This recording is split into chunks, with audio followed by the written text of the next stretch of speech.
the Eagles made a trade for A.J. Brown. The Niners didn't on Deebo. And I'm just wondering about this. I saw a quote about a week ago where Kyle Shanahan said, I really hope we keep Deebo. And there's this perception that Kyle and John Lynch are close. But I think they'd be less close if Deebo Samuel was dealt.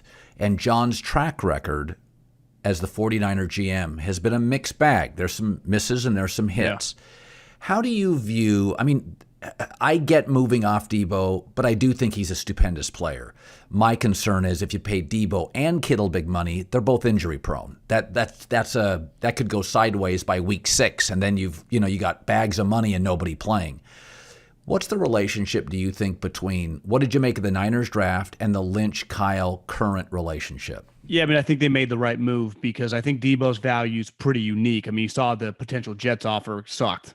Pick 10 for Deebo, and you got to pick, your second round pick. So it didn't make any sense for the 49ers to make that move. I also think A.J. Brown had more universal value on the market to every team. He's a big outside wide receiver. Deebo, he's not a gadget player, but you need the right coach to have Deebo Samuel. Now, I think where it's George Kittle, because he plays tight end, doesn't make that much money. His guaranteed contract, I think, was well under $40 million. So they got lucky that one of their star players, that position kind of gets screwed in the market hierarchy of NFL of paying players. But they're about to pay Nick Bosa, who we all see what the edge rushers make. He's going to get, basically a quarterback contract, right? Making $25 million a year with true guarantees of, $105, right. $110 million. So it is a complicated situation. I do think the money that A.J. Brown got, $57 million guaranteed, is kind of team friendly. You see some of these numbers, $75, $80 million.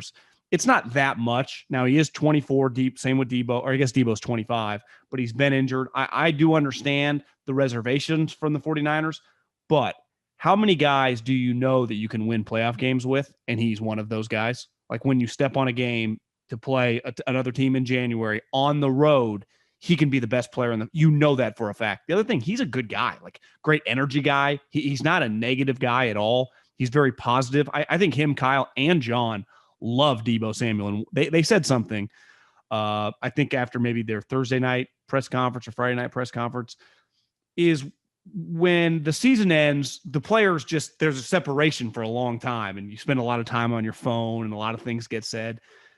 They said, we know the guy, we didn't just meet him last year. We've been around him for 3 years. We're pretty confident. And this is also why these younger coaches, their relationship with players really matters. I think the old days of Walsh and Parcells and even what Belichick still is, get rid of anyone at any moment. That's not really how Kyle and McVay kind of operate, because they're actually much closer in age to some of these guys. And through their actions, they feel even younger than 40 years old. So I think it'll all get worked out.